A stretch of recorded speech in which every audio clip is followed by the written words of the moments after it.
Welcome to Ask and Learn. In this problem, we have one part of an insulated rigid tank containing an ideal gas, while the other side is evacuated. We wish to calculate the final temperature and pressure in the tank after the partition is removed.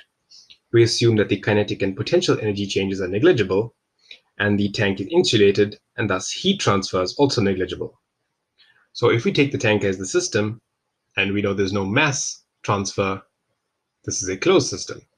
And so we can write the energy transfer equation as the energy in minus the energy out is equal to delta E, the change in energy of the system. So E in minus E out is the net transfer of heat, work, and mass. And since there isn't any, this is zero. And we have a change in internal energy of the system when the partition is removed, delta U. And delta U is equal to M into U2 minus U1, where little u2 and little u1 are the final and initial specific internal energies respectively. So from here we can see that u1 is equal to u2. Now if u1 is equal to u2, we know internal energy is given by the equation mc delta T. So if the two internal energies are the same, we can see that the final temperature of the system T2 is equal to its initial temperature T1, and that's 50 degrees Celsius. So we have the final temperature of the system.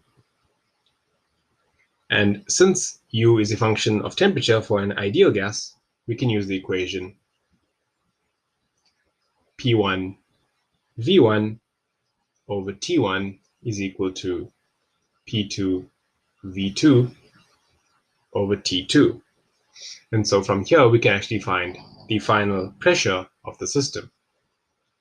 P2 is equal to V1 over V2 times P1. These values are all known, so we can find this final pressure.